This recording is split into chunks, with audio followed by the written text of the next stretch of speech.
The Israeli society had surrounded itself with shields, with walls, not only physical walls, but also mental walls.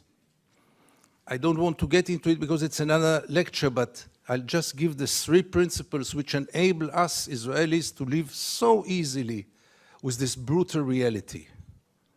A, most of the Israelis, if not all of them, deeply believe that we are the chosen people. And if we are the chosen people, we have the right to do whatever we want.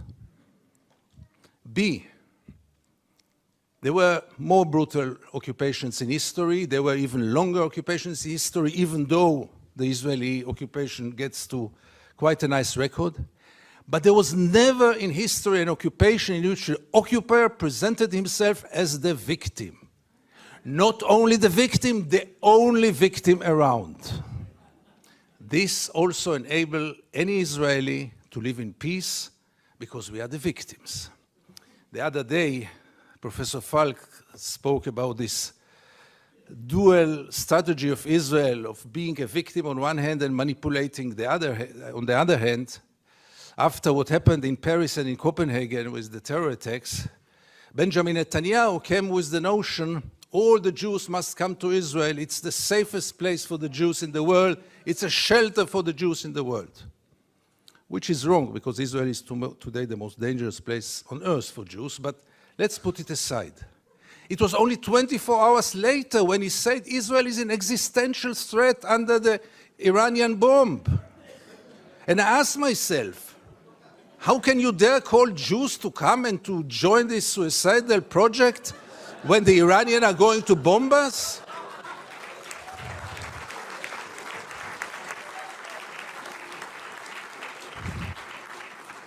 But in Israel, everything goes, and both declarations were accepted as the only truth. And here I get to the 3rd set of values which enable us Israelis to live in peace with the occupation. And this is maybe the most crucial one and the worst one. We say victimization, we say chosen people.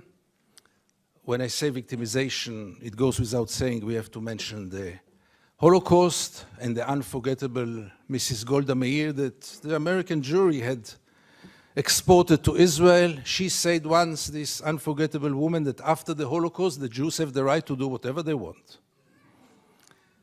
But the 3rd set of values is the most dangerous one, and this is the systematic dehumanization of the Palestinians, which enable us Israelis to live in peace with everything, because if they are not human beings like us, then there is not really a question of human rights. And if you scratch under the skin of almost every Israeli, you will find it there. Almost no one will treat the Palestinians as equal human beings like us. I once wrote that we treat the Palestinians like animals, and I got so many protest letters from animal rights organizations. Rightly so. But by the end of the day, how many Israelis did ever try for a moment to put themselves in the place of the Palestinians for a moment, for one day? And I want to give you 2 examples which will demonstrate it. Many years ago, I interviewed then candidate for Prime Minister, Ehud Barak. And I asked him a question which I try to ask in any occasion. Mr. Barak, what would have happened if you would have been born Palestinian?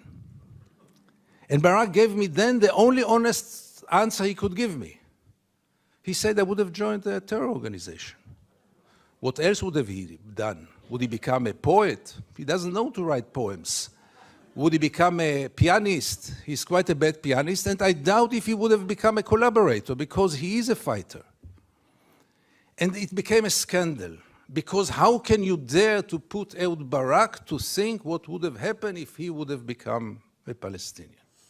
And the second incident, briefly, Second Intifada, the city of Jenin, the most closed city in the West Bank, real total siege. I go out from Jenin, I come to the checkpoint, a Palestinian ambulance is parking there with the red lights.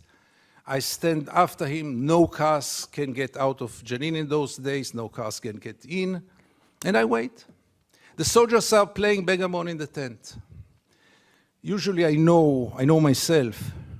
It's better that I don't get into a confrontation with the soldiers because it always ends up very badly. So I stayed in the car. But after 40 minutes, I couldn't take it. And I went out to the car, from the car. I went first to the Palestinian ambulance driver and I asked him, what's going on? He told me that's the routine. They let me wait 1 hour until they come and check the ambulance. And I couldn't take it anymore. And I went to the soldiers. It became a confrontation. But the question that I asked them, which really brought them to direct their weapons toward me, was one. What would have happened if your father would have been lying in this ambulance? This freaked them out. They lost control. How can I dare to compare between their father and the Palestinian in the ambulance? And this set of beliefs that they are not human beings like us enable us, Israelis, to live in so much peace with those crimes, ongoing crime for so many years, with losing any kind of humanity, values. I heard today people talk about Jewish values. I must be frank with you, I don't know what are Jewish values. I know what are universal values. Let's not get into it, really.